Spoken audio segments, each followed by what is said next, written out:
이 시간 주신 하나님의 말씀을 보겠습니다. 신약성경입니다.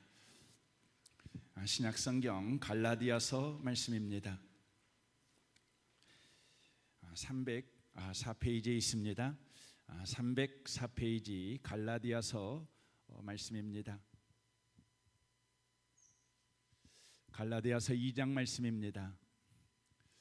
2장 20절에서 3장 7절까지 기록된 말씀을 보겠습니다. 갈라디아서 2장 20절에서 3장 7절까지의 말씀입니다. 함께 기록된 하나님의 말씀을 우리 같은 목소리로 읽겠습니다. 내가 그리스도와 함께 십자가에 못 박혔나니 그런즉 이제는 내가 사는 것이 아니요 오직 내 안에 그리스도께서 사시는 것이라. 이제 내가 육체 가운데 사는 것은 나를 사랑하사 나를 위하여 자기 자신을 버리신 하나님의 아들을 믿는 믿음 안에서 사는 것이라. 내가 하나님의 은혜를 패하지 아니하노니 만일 의롭게 되는 것이 율법으로 말미암았으면 그리스도께서 헛되이 죽으셨느니라. 어리석도다 갈라디아 사람들아, 예수 그리스도께서 십자가에 못 박히신 것이 너희 눈앞에 밝히 보이거늘 누가 너희를 깨더냐. 내가 너희에게서 다만 이것을 알려 하노니 너희가 성령을 받은 것이 율법의 행위로냐 혹은 듣고 믿음으로냐. 너희가 이같이 어리석으냐. 성령으로 시작했다가 이제는 율법으로 마치겠느냐. 너희가 이같이 많은 괴로움을 헛되이 받았느냐. 과연 헛되냐.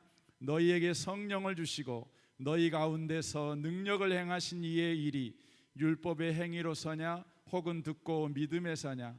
아브라함이 하나님을 믿음에 그것을 그에게 의로 여기 정하셨다 함과 같으니라. 그런즉 믿음으로 말미암은 자들은 아브라함의 자손인 줄 알지어다. 아멘. 아멘. 함께 예배하는 모든 분들 가운데 이 말씀의 축복이 함께 하시기를 주님의 이름으로 축원합니다. 읽은 이 말씀에 의지해서 현실 지옥에서 벗어나는 법이라는 제목으로 하나님의 말씀을 전하겠습니다. 성도는 자기 자신이 누구인지를 알고 사는 것은 매우 중요합니다. 오늘 본문 갈라디아서 2장 20절에서 성도가 누구인지를 이렇게 말씀합니다. 바로 예수와 함께 사는 사람이다. 예수님이 일하는 인생을 사는 사람이다 라고 말하고 있습니다. 이를 다른 말로 표현하면 하나님이 은혜로 일하시는 인생을 사는 사람들이다 라고 말씀을 드릴 수 있습니다. 그러므로 성도인 우리는 우리 인생 속에서 항상 하나님의 은혜를 더하여 생각하는 생각의 습성을 가지고 살으셔야 됩니다. 하나님의 은혜를 빼버리고 생각하는 그런 생각의 습관이 우리 가운데 없어야 된다는 것입니다. 그래서 21절에 이렇게 말씀합니다.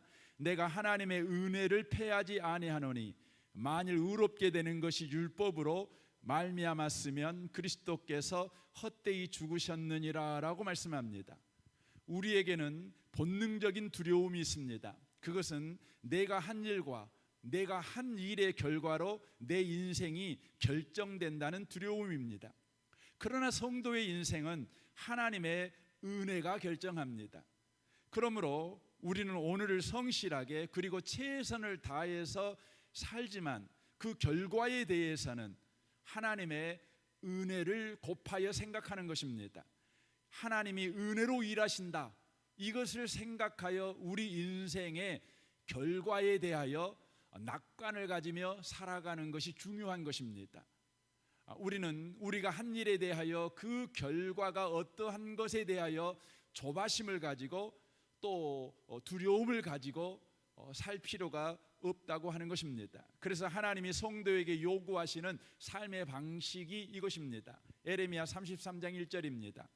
에레미야가 아직 시대들에 갇혀 있을 때 여호와의 말씀이 그에게 두 번째로 임하니라. 이르시되 일을 행하는 여호와, 그것을 만들며 성취하시는 여호와, 그의 이름을 여호와라 하는 이가 이와 같이 이르시도다. 너희는 내게 부르짖으라. 내가 네게 응답하겠고 내가 알지 못하는 크고 은밀한 일을 내게 보이리라 라고 말씀합니다.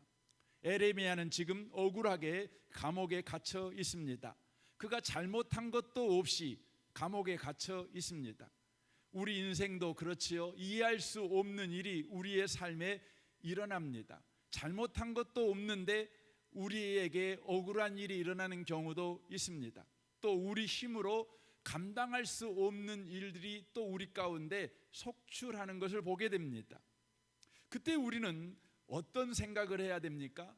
그때 우리는 그 상황과 그 조건을 깊이 생각하여 자기에게 묻고 자기가 대답하는 자문자답의 삶을 살면 안 된다는 것입니다. 우리는 어떤 환경 가운데 있으면 끊임없이 환경을 생각합니다. 상황을 생각합니다. 그리스도인이라면 이 상황을 왜 하나님이 주셨을까? 이 조건을 왜 하나님이 주셨을까? 이렇게 생각합니다. 그런데 성경은 우리에게 그것도 생각하지 말라고 말합니다. 뭘 생각하라는 것입니까? 거기서 하나님이 누구이신가를 생각하라는 것입니다. 일을 행하는 여호와, 그것을 만들며 성취하는 여호와, 그의 이름을 여호와라는 이는 그분을 생각하라는 것입니다. 그리고 그 하나님께 질문하는 것입니다. 그리고 그 하나님에게 대답을 들으며 살아라, 이렇게 성경이 우리에게 요구하십니다. 그것은 우리 인생이 우리가 한 일로 결론이 나오는 인생이 아니라 하나님의 은혜가 만들어내는 결과인 인생을 저와 여러분이 살기 때문이라는 것입니다. 그래서 로마서 8장 9절은 이렇게 말씀합니다. 메시지 성경으로 보겠습니다. 하나님이 친히 여러분의 삶 가운데 사시기로 하셨다면 이제 여러분은 하나님보다 여러분 자신에 대해 더 많이 생각할 수 없습니다 라고 말합니다. 우리에게 어떤 환경과 어떤 조건이 주어졌든지 우리는 그 환경과 조건, 그리고 그 환경과 조건 속에 서 있는 나를 더 많이 생각하면 안 된다는 것입니다. 내가 어떤 능력을 가졌는가, 내가 얼마만큼 돈을 동원할 수 있는가, 나를 지지해 주는 사람은 몇 사람이나 되는가, 나를 헤아려 하는 사람들은 얼마나 많은가, 내가 지금 얼마나 많은 상처를 가지고 있는가, 내가 지금 얼마나 억울한가, 자기에 대해서 더 많이 생각하지 말고 하나님을 생각하라는 것입니다. 보이지 않지만 분명히 현존하신 하나님이신 그리스도의 영을 아직 모셔드리지 않는 사람들은 지금 우리가 하는 말을 이해하지 못할 것입니다. 그렇지요. 인생은 내가 한 만큼 산다, 내가 노력한 만큼 산다, 내가 예쓴 만큼 산다, 내가 3시간밖에 잠을 안 자고 공부하면 좋은 대학에 가지만 4시간씩이나 자고 공부하면 떨어진다.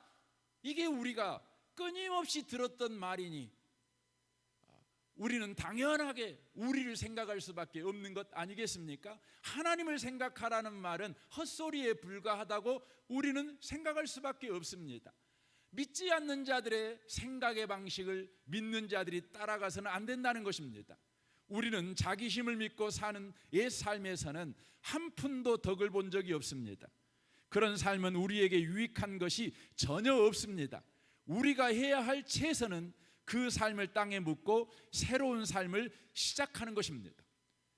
사람을 생각하는, 나를 생각하는 옛 삶을 이제 묻어버리고 새로운 삶을 살아야 합니다.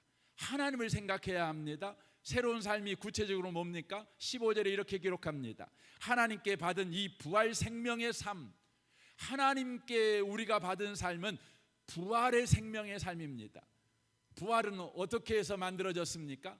죽음을 심고 부활이 나온 것입니다. 죽음을 심었더니 부활이 나온 것이지요. 실패를 심었더니 영생이 나온 것입니다. 사랑하는 성도 여러분, 우리는 우리를 생각하면 우리의 실패가 실패한 인생을 만들 거라고 생각합니다. 우리의 잘못이 잘못된 인생을 만들어낸다고 우리는 늘 생각합니다. 그래서 우리를 더 많이 생각하지요. 우리를 더 각성하려고 노력하지요. 우리를 고치려고 노력하지요. 그런데 성경은 말씀합니다. 너는 하나님의 은혜가 결정하는 인생을 살고 있어. 하나님이 너에게 주신 인생은 부활의 생명의 삶이야 라고 말합니다. 그 삶은 결코 소심하거나 무거운 삶이 아닙니다. 이는 기대 넘치는 모험의 삶, 어린아이처럼 하나님께 다음은 또 뭐죠? 아빠라고 묻는 삶입니다. 하나님, 내가 어제 실수했습니다. 그런데 하나님이 은혜로 내 인생에 개입하셔서 이 실수를 가지고 무엇을 만들어내실 것입니까? 하나님이 무엇을 만들어내실 것입니까? 아버지, 나는 그것을 기대합니다. 아버지, 나는 그것을 기다립니다. 이것이 아빠 다음은 뭐죠? 이렇게 묻는 삶이라고 하는 것입니다. 하나님의 영이 우리 영을 만지셔서 우리가 정말 누구인지를 확증해 주십니다. 우리는 하나님이 어떤 분이시고 우리가 누구인지를, 곧 그분은 우리의 아버지이시며 우리는 그분의 자녀라는 것을 알게 됩니다. 이 아침에 오신 복 있는 성도 여러분, 여러분의 인생은 여러분이 결정하는 것이 아니라 하나님의 은혜가 결정하는 인생임을 여러분 기억하시는 분들이 되시길 바랍니다. 아멘이시죠? 우리 옆에 계신 분하고 좀 바라보시면 아멘 하고 대답 좀 하시면 좋겠습니다. 예, 아멘이시죠? 여러분, 삶은 어렵습니다. 경제적으로 어려운 것도 있지만 늘 마음이 어렵습니다. 마음에 늘 만족이 없기 때문에 어렵습니다. 요즘 사람들은 더 어렵다고 말들 합니다. 희망이 없다고 말합니다. 우리나라는 거의 20년이 넘는 세월 동안 전 세계에서 가장 높은 자살률을 기록한 나라입니다.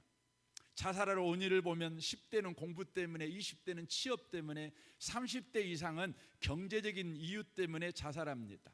바로 경력과 경쟁과 능력을 추구하는 사회가 만든 병폐가 아닌가 생각합니다. 더 능력 있는 사람만이 살 수 있는 세상, 이런 세상에 나같이 부족한 사람은 더 살 수가 없어. 겁나서 살 수가 없어. 그래서 자살을 선택하는 걸 보게 됩니다.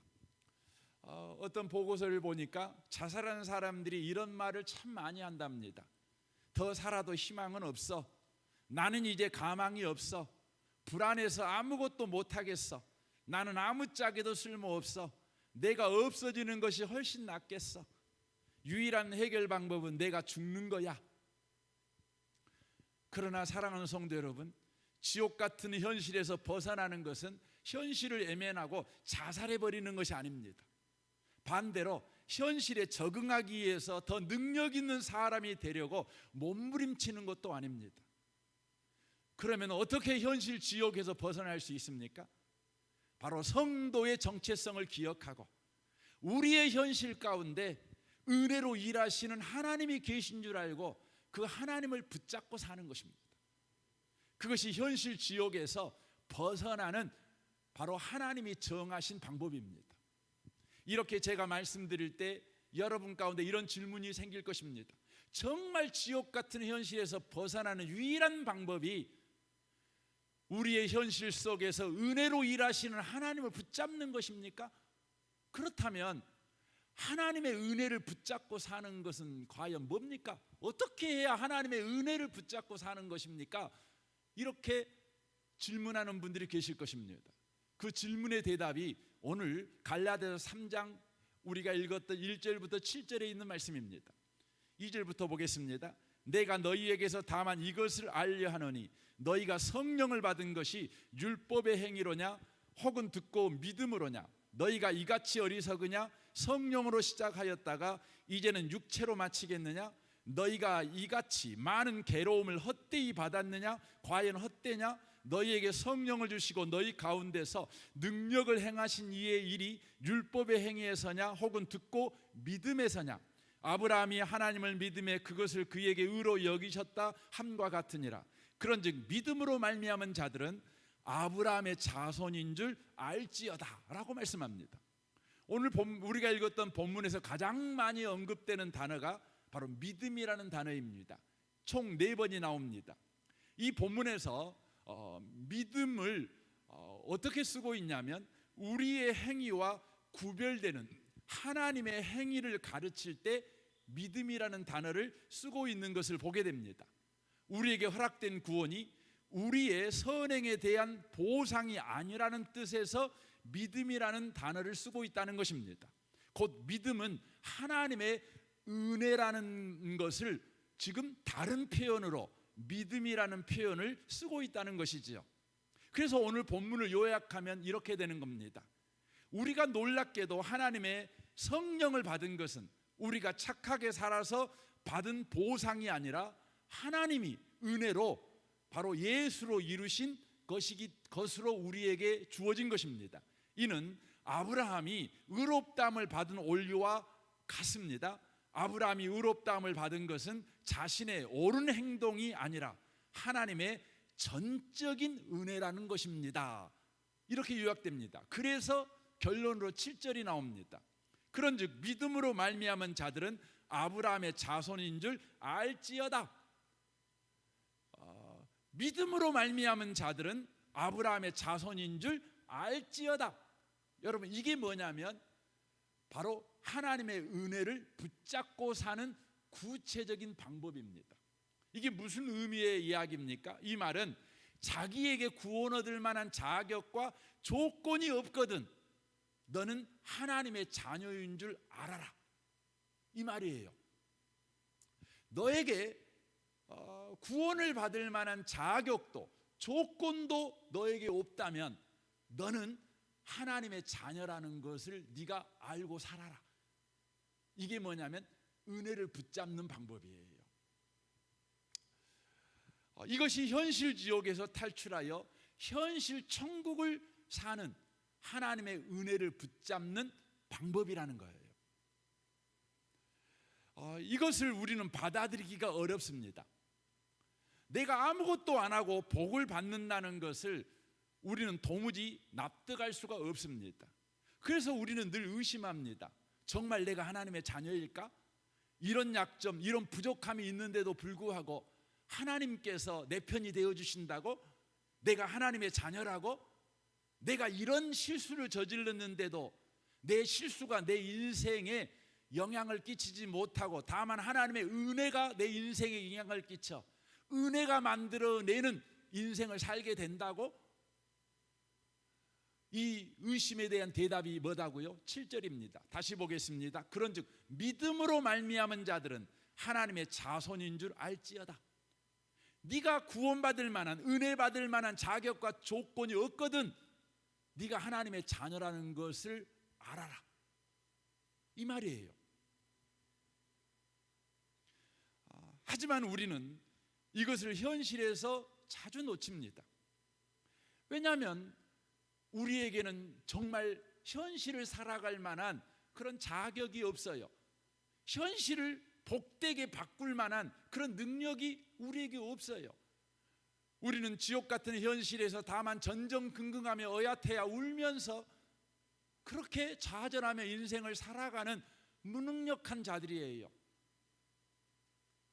현실을 뒤집어 엎을 만한 실력이 있다면, 능력이 있다면 불안하지 않을 건데 우리에게 늘 그런 능력이 없어요. 그래서 불안해요. 하나님께서 은혜로 네 인생을 만드신다고 약속을 해도 당장 눈에 보이는 우리의 자격 없음이, 또 능력 없음이 우리를 불안하게 하는 것이죠. 더더욱이나 예수 믿는 저와 여러분들을 불안하게 하는 것은 내가 하나님의 은혜를 받았다고 성경에서 끊임없이 너는 은혜 받은 자야, 은혜 받은 자야 라고 말을 하지만 실상 우리에게는 아무 변화가 없는 것 같아요. 은혜 받았으면 뭔가 굉장한 일이 벌어져야 되고, 은혜 받았으면 뭔가 나에게 실제적인 변화가 일어난다면, 과연 하나님의 은혜가 내 삶에 있어 은혜의 지배 아래 살고 있는 우리가 바로 현실 속에서 지옥을 살지 않고 천국을 살 수 있구나, 이렇게 우리가 확인할 것인데 은혜를 받아도 별로 변화가 없는 거예요. 성경 이 사사기에 보면 기드온이 가지고 있었던 불만과 의심이었어요.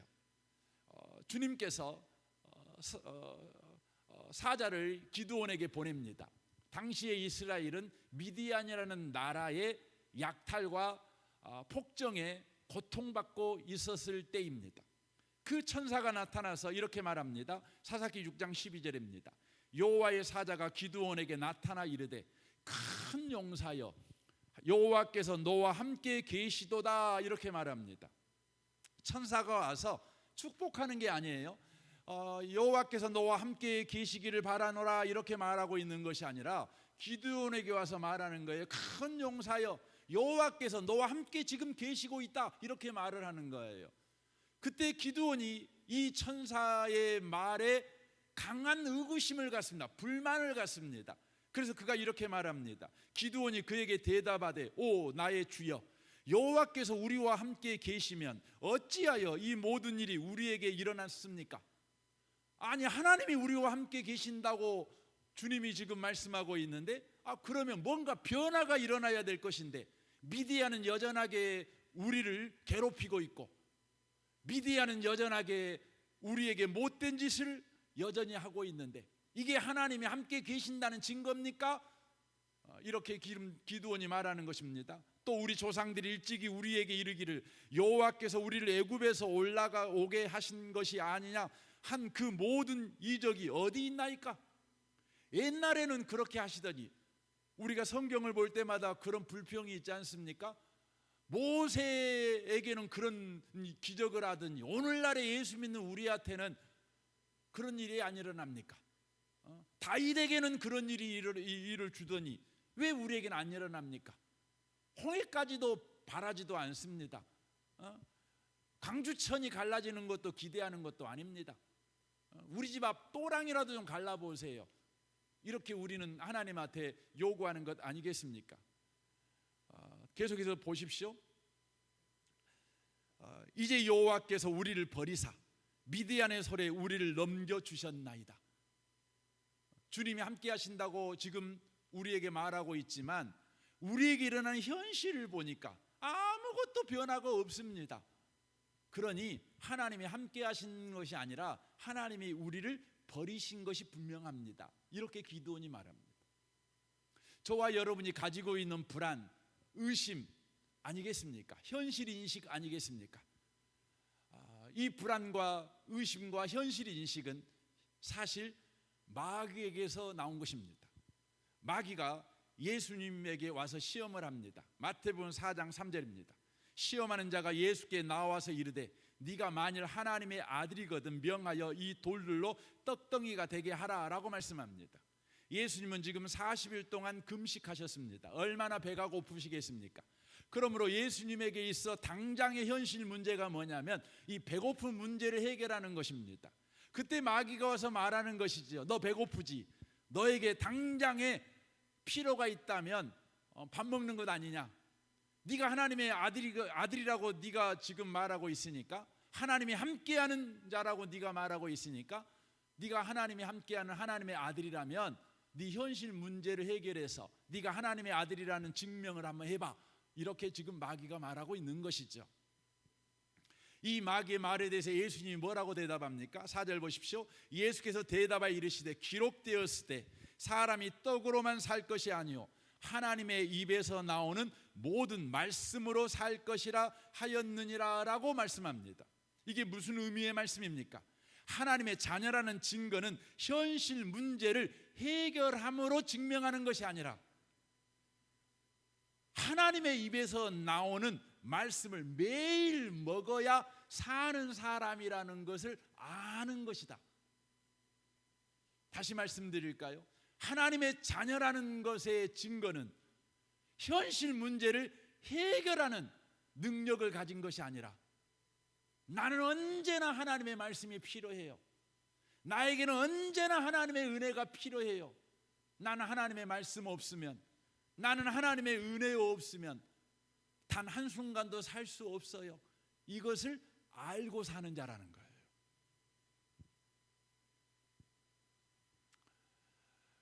우리는 늘 하나님의 은혜가 우리 가운데 있다면 현실 문제가 해결되어야 하나님이 우리와 함께 있다는 것 아니겠어요?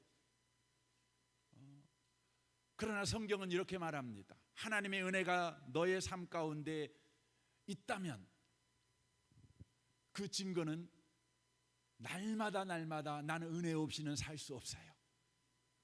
이것을 알고 사는 거라는 것입니다. 그러나 우리는 은혜를 붙잡고 살아가는 법을 모릅니다. 그래서 우리는 이런 기도를 참 많이 합니다. 하나님, 이번 한 번만 은혜 내게 주세요. 한 번만 도와주십시오. 그러면 제가 성공해서 그 다음부터는 잘할게요. 내가 하나님의 영광을 위해서, 하나님을 위해서 멋지게 헌신하면서 살게요 라고 이렇게 말합니다. 내가 하나님의 은혜를 받아서 능력 있는 사람이 될게요, 쓸모 있는 사람이 될게요, 유용한 사람이 될게요, 더 이상 은혜를 받을 필요가 없는 그런 사람이 될게요. 우리는 이것이 바로 은혜를 붙잡고 살아가는 방식, 이것이 그리스도인의 인생이라고 생각을 합니다. 이런 생각을 가지고 있는, 그리하여 그런 기도를 하는 자에게 주님은 바울에게 대답한 것 같이 우리에게 이와 같이 대답하십니다. 고린도후서 12장 8절입니다. 이것이 내게서 떠나가기 위하여 내가 3번 주께 간구하였더니, 바울에게 있는 몹쓸 질병이 떠나가게 해달라고 주님께 구하는 거 아니겠습니까? 그때 주님이 대답하는 것이죠. 나에게 이르시기를, 바울에게 이르시기를, 내 은혜가 네게 족하도다. 하나님의 대답입니다. 이는 내 능력이 약한 데서 온전하여 짐이라, 이렇게 말씀합니다. 이 말씀을 의역하면 이렇게 되는 것이죠. 너에게는 항상 나의 은혜가 필요해. 그래서 너에게 연약함을 허락한 거야. 그 연약함 때문에 항상 나의 은혜를 구하고 있으니 그 연약함이 은혜의 도구야. 너는 한순간도 은혜 없이는 살 수 없다는 사실을 알도록 그 연약함이 지금 도와주고 있어. 이렇게 지금 말하고 있는 거예요.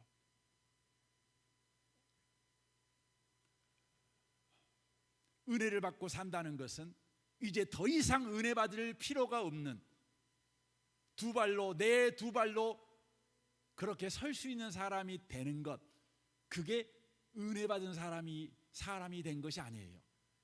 은혜 받은 사람이 되었다는 것은 주님 없이는 저는 단 한 발자국도 설 수가 없어요. 저는 주의 은혜로만 사는 사람이에요. 이것을 알고 사는 사람, 이 사람이 은혜 받은 사람이요, 은혜를 현실 속에서 붙잡고 살아가는 사람이에요. 이 사람만이 현실 지옥에서 벗어나 현실 천국을 살아내는 사람이라는 것입니다. 다윗은 위대한 사람 아닙니까? 다윗이 왜 위대한 사람이 되었습니까? 그가 골리앗을 돌 하나로 그냥 이겨버린 사람이었기 때문에 위대한 다윗이 된 것입니까? 아닙니다. 다윗이 위대하게 된 것은 골리앗을 이겼기 때문이 아니라 그가 범죄하여 인생이 뭔지를 이해했기 때문에 그래요. 그가 범죄한 이후에 사람이라는 존재가 뭐냐, 하나님의 사람이 뭐냐, 이걸 이해했어요. 그 이해는 뭡니까? 바로 사람은 하나님의 은혜 없이는 단 하루도 살 수 없다는 거예요. 아무리 많은 승리의 경험이 있을지라도 시를 지을 수 있는 감성을 가지고 있는 사람이고 노래를 잘 부를 수 있는 그런 예술적인 사람이고 또 높은 자리, 왕의 자리까지 오른 사람이고, 그럼에도 불구하고 인간이라는 존재는 하나님의 은혜 없이는 단 하루도 살 수 없다. 이것을요, 다윗이 범죄한 이후에 알았어요. 그래서 그는 하나님 앞에 이런 기도를 하지요. 시편 51편 10절입니다. 하나님이여, 내 속에 정한 마음을 창조하시고 내 안에 정직한 영을 새롭게 하소서. 나를 주 앞에서 쫓아내지 마시며 주의 성령을 내게서 거두지 마소서. 주의 구원의 즐거움을 내게 회복시켜 주시고 자원하는 심령을 주사 나를 붙드소서라고 말씀하고 있는 것이죠. 여러분, 인간에게 있는 가장 큰 죄는 뭡니까? 그것은 하나님의 은혜 없이도 살 수 있다는 교만이에요. 인간에게 있는 가장 큰 무능은 무엇입니까? 하나님의 은혜 없이도 할 수 있다는 자만이에요. 저는 우리 은혜복음교회 성도들이 지옥 같은 현실을 살고 있음에도 불구하고 그 현실 속에서 도망가는 자가 되지 말고 그 현실에 적응하기 위해서 몸부림치는 편을 선택하지 아니하고 도리어 그 현실 속에서 은혜로 일하시는 하나님을 붙잡는 자가 꼭 되시기를 바랍니다. 이를 위해서 나는 하나님의 은혜가 꼭 필요해. 내가 자격 없는 것 보니까 내가 내 무능에 대하여 절망하는 거 보니까 나는 은혜 받을 수 있는 자구나. 나는 지금 하나님의 은혜가 지금 붙잡고 있는 인생을 살고 있는 하나님의 자녀이구나. 이것을 고백할 줄 아는 사람들이 꼭 되시길 바랍니다. 그것이 여러분 현실 지옥을 현실 천국으로 살아내는 사람입니다. 현실이 아무것도 바뀐 것이 없어요. 현실은 시간이 더해감에 따라서 더 참혹할 수도 있지요. 현실은 시간이 더해감에 따라서 더 비극으로 쓰여질 수도 있습니다. 그럼에도 불구하고 은혜를 붙잡는 사람은 거기에서요 기뻐할 수 있습니다. 감사할 수 있습니다. 지옥에서 건짐을 받아 현실 천국을 살아낼 수 있습니다. 저는 오늘 이 설교를 준비하면서 결론으로 오늘 설교를 그냥 하나의 이야기로 이해할 수 있는 한 이야기를 여러분에게 소개해드리고 싶습니다. 그것은 러시아의 대문호인 도스토옙스키가 쓴 바로 까르마조프가의 형제들이라는 그 책 속에 있는 양파 한 뿌리라는 이야기입니다. 이 도스토옙스키는 신실한 그리스도인이죠. 정말 이런 그 위대한 문학가를 하나님께서 우리에게 주셨다는 게 또 선물이 아닌가 이런 생각을 좀 해보게 됩니다. 이 양파 한 뿌리라는 이 이야기는 현실 지옥에서 벗어나게 하는 성도의 삶, 그것이 무엇인지를 우리에게 잘 보여주고 있습니다. 옛날 러시아에 한 할머니가 있었습니다. 어느 날 이 할머니는 그만 죽었습니다. 이 할머니는 살아생전 한 번도 선행을 한 적이 없습니다. 그녀가 죽자마자 악마들이 이 할머니를 지옥의 불바다 속으로 던져버렸습니다. 할머니 수호천사는 할머니가 지옥에서 벌을 받고 있는 것을 보았습니다. 너무나 불쌍해서 하나님에게 연민의 간청을 하였습니다. 하나님, 저 할머니가 너무너무 불쌍한데 살려주십시오. 이 하나님은 그 할머니가 살아 생전에 착한 일을 한 단 한 가지라도 있다면 내가 고려해 보겠다라고 답했습니다. 수호천사는 그녀를 구하기 위해서 그녀가 한 착한 일이 없을까 내내 생각했습니다. 마침내 할머니가 했던 단 한 가지 선행을 찾아냈습니다. 그것은 그녀가 텃밭에서 양파 한 뿌리를 뽑아 거지에게 준 일이 있었던 것입니다. 그 이야기를 들은 하나님께서 이렇게 말씀했습니다. 그렇다면 그 양파 한 뿌리를 할머니에게 던져줘라. 그래서 할머니가 그 양파 뿌리를 붙잡고 빠져나오게 하라. 만일 지옥 불바다에서 나오면 천국으로 가지만 양파가 끊어진다면 지옥 불바다에 남게 되리라 라고 말씀하셨습니다. 수호천사의 호소에 하나님은 이 할머니에게 기회를 준 것입니다. 그 양파로 이 할머니를 구원할 수 있도록 한 것입니다. 수호천사는 양파 한 뿌리를 할머니에게 던져주었습니다. 수호천사는 할머니가 양파 뿌리를 잡고 나올 수 있도록 조심스럽게 잡아당겼습니다. 천사가 그녀를 거의 다 끌어올렸을 무렵에 지옥 불바다 속 다른 죄인들이 그 모습을 보고 그녀를 자신들도 살겠다며 그녀에게 달라붙기 시작했습니다. 그때 그녀는 그들을 매몰차게 걷어차며 소리쳤습니다. 이건 내 양파야, 너희들의 것이 아니라고.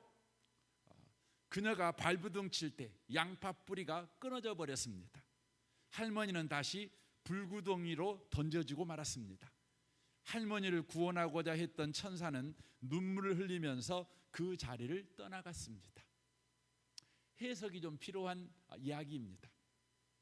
여기에 등장하는 할머니는 지옥으로 왜 갔냐면 선행을 단 한 번도 한 적이 없어서 지옥 갔습니다. 우리는 단테라는 사람이 쓴 신곡을 보면 그 지옥 속에 있는 사람들은 왜 지옥에 갔냐면 죄를 지어서 지옥에 갑니다. 그런데 도스토옙스키는 지옥을 누가 가냐? 선행을 한 번도 한 적이 없는 사람이 지옥 간다. 이런 견해를 피력했습니다. 이것은 도스토옙스키가 지옥은 죽어서 가는 곳이기도 하지만 현실이 지옥이라는 것을 바로 표현하기 위해서 이런 방식을 쓴 것입니다. 그렇다면 단 한 번의 선행을 하지 않았다고 지옥을 간다, 이게 무슨 의미일까요? 이를 이해하기 위해서는 먼저 수호천사가 왜 할머니를 구해주려고 했는가를 먼저 질문해야 합니다.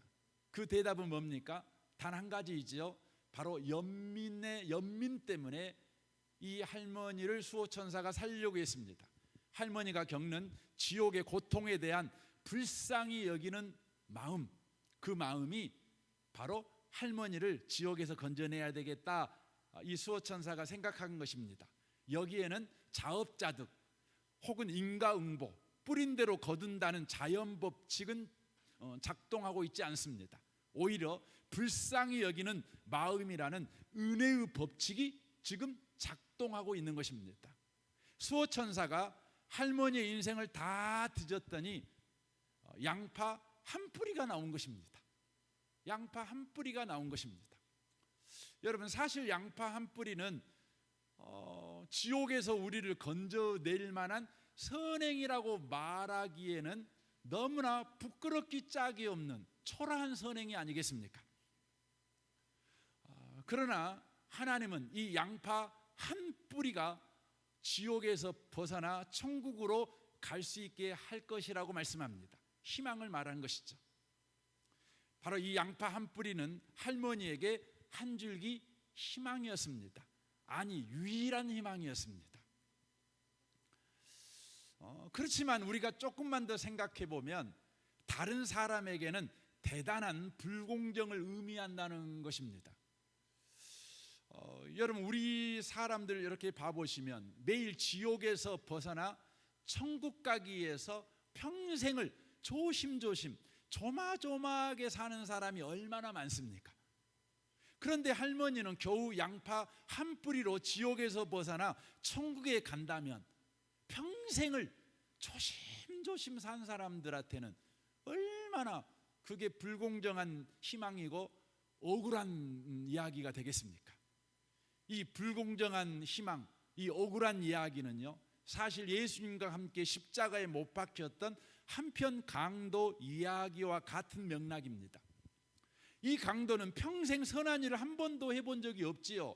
도리어 많은 사람에게 해악을 끼치는 삶을 살았습니다. 그런데 죽기 직전에 예수님을 딱 한 번 믿습니다. 그래가지고 천국 갑니다. 여러분, 얼마나 불공정합니까? 아마 이곳에 계신 분들은 참 교회를 떠날 수 불행한 운명을 타고 태어나신 분들이 계시죠. 저 같은 사람, 저는 모태신앙이라 저는 개인적으로 제가 선교 여행을 간 것 외에 주일 예배를 한 번도 빼먹어본 적이 없습니다. 아마 이곳에 계신 분들 가운데도 주일 예배를 지키기 위해서 평생 한 번도 여행 한 번 가본 적이 없는 분도 계실 것입니다. 또 평생 새벽을 지키기 위해서 깊은 잠을 한 번도 자본 적이 없는 분들도 계실 것입니다. 이런 분들에게 평생 지 맘대로 살다가 죽기 일보 직전에 예수님, 주님이 천국 갈 때 저도 좀 데리고 가주세요, 이렇게 말했다고 천국 가버리면 우리 생각이 얼마나 여러분 화딱지 납니까? 그래서 우리 가운데 간혹 이런 생각을 하신 분도 계시지 않아요? 평생 내 맘대로 살다가 죽기 직전에 예수 믿어야지. 그러나 여러분, 양파 이 한 뿌리는요, 불공정한 희망이라고 이렇게 보는 사람들은 왜 그러냐면 이 양파 한 뿌리를 지극히 물리적인 것으로 생각하기 때문에 그렇습니다. 그렇다면 이 양파 한 뿌리는 뭘까요? 이 양파 한 뿌리는요, 자격이 없음에도 불구하고 인간을 지옥에서 건져내시는 하나님의 은혜라는 것을 말해주고 있는 것입니다. 하나님의 은혜입니다. 그런데 참 재미있는 것은요, 하나님이 하나님의 은혜를 상징하는 이 양파 한 뿌리를 주면서 단서를 답니다. 무슨 단서를 달죠? 양파 뿌리가 끊어지지 않는다면 이라는 단서를 잡니다. 그러니까 양파 한 뿌리, 하나님의 은혜는 자동으로 지옥에서 천국으로 여러분과 저를 옮기는 요술방망이가 아니라는 것이죠. 할머니는 양파 한 뿌리를 붙잡고 끊어지지 않도록 조심조심 지옥에서 올라오는 중이었지요. 그런데 지옥에 있던 다른 사람들이 자기들도 살겠다고 할머니를 붙잡아 버립니다. 함께 지옥에서 나오려고 애를 쓰는 것이죠. 그때 할머니가 그들을 매몰차게 걷어차면서 이런 소리를 칩니다. 무슨 소리입니까? 이건 내 양파야. 너희들의 양파가 아니라고 이렇게 외칩니다. 그러자 양파 뿌리가 끊어져 버립니다.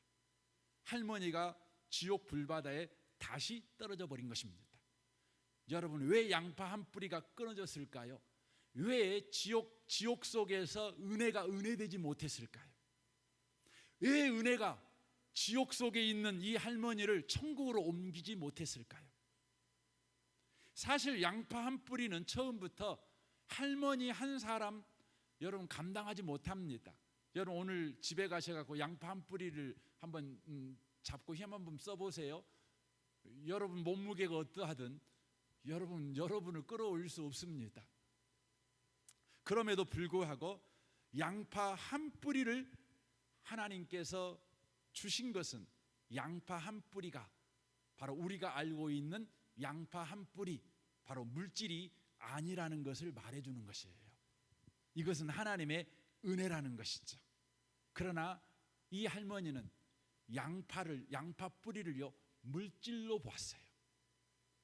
그리고 이 할머니는 양파 이 한 뿌리라는 자기의 선행으로 하나님의 은혜를 샀다고 생각하는 것이에요. 그래서 하나님의 은혜는 양파 한 뿌리로 내가 산 내 소유라는 생각을 가진 것이에요. 할머니의 죄는 뭡니까? 하나님의 은혜를 보상이나 상급, 내 선행으로 산 바로 상급으로 이해한 것입니다. 하지만 하나님의 은혜는 우리에게 다만 사랑으로 주신 거예요. 할머니의 가장 큰 죄는 자신의 양파로 하나님의 은혜를 샀다고 생각하는 것입니다. 할머니가 자신의 선행으로 자신은 은혜 받을 자격이 있다고 생각하는 그 순간 은혜가 은혜되지 못한 것이에요. 그때 할머니는 지옥으로 다시 떨어진 것입니다. 여러분, 지옥은 분명히 있습니다. 지옥은 예수 없이 죽어서 가는 곳이죠. 그러나 다만 죽어서 가는 곳이 지옥의 전부가 아닙니다. 현실 지옥이 있다는 것을 우리는 다 알고 있습니다. 우리는 죽어서도 천국 가야 되지만 현실 지옥에서도 우리는 구원을 받아 현실 천국을 살아내야 됩니다. 어떻게 현실 천국을 삽니까? 우리 하나님께서 우리를 불쌍히 여기셔서 우리 가운데 양파 한 뿌리를 내려주셨습니다. 우리에게 하나님의 은혜를 내려주신 것입니다. 우리는 그 양파 한 뿌리로 우리의 선행으로 은혜를 샀다고 생각하고 나는 은혜를 받을 만한 자격이 있어. 내가 예배드렸으니까, 내가 기도했으니까, 내가 전도했으니까, 내가 헌금 많이 했으니까, 내가 오늘 또 누군가에게 친절했으니까, 내가 누군가에게 예의 바른 사람이니까. 여러분, 그거 중요합니다. 그렇게 사십시오. 하지만 그것은 내가 은혜 받는 조건이 될 수는 없습니다. 그것은 은혜 받은 자의 삶입니다. 은혜 받은 사람은 그렇게 살아야 합니다. 그것이 은혜 받은 자의 영광이니까요. 은혜 받은 자의 여러분 품위이니까요. 은혜 받은 자가 예배하고 살고, 은혜 받은 자가 기도하고 살고, 은혜 받은 자가 전도하고 살고, 은혜 받은 사람이 여러분 친절을 베풀고 용서하고 살고 선행을 베풀고 산다. 여러분, 그것은 명예예요. 명예. 품위예요. 품위. 그것은 은혜 받는 조건이 아니에요. 저와 여러분은 늘 기억해야 합니다. 여러분에게 자격이 없나요? 여러분이 여러분 자신을 볼 때에도 절망스러운가요? 여러분이 여러분 자신을 볼 때에도 희망이 없습니까? 여러분 그때 고백해야 됩니다. 아, 나는 하나님의 자녀구나. 그때 고백하는 거예요. 뭘 고백하라고요? 내가 은혜 받은 자구나. 우리는 그렇게 말하지 않습니다. 내가 나를 봐도 절망스러울 때, 아, 나는 하나님에게 버려진 자구나. 이 할머니는 선행이라고 하는 것을 자기가 했다는 걸 아는 그 순간 내가 은혜 받을 자격이 있다 생각을 한 거예요. 여러분이 요즘 잘 나가요. 그러니까 내가 은혜 받은 사람이다. 여러분은 얼마 가지 않아 곧바로 현실 지옥을 삽니다. 그런데요, 우리가 무능해요. 아무 답도 낼 수 없는 사람이에요. 내가 할 수 있는 건 어야태야 우는 것밖에 없어요. 내 자식을 향해서 발 동동거리며 제발 나 좀 봐주라 봐주라. 부모이지만 아무것도 내가 해 도와줄 수 없으니까. 여러분 그때 우리가 알아야 돼요. 뭘 알아야 됩니까? 내가 하나님의 자녀라는 거, 내가 은혜 속에 있는 사람이라는 거, 이걸 알아야 돼요.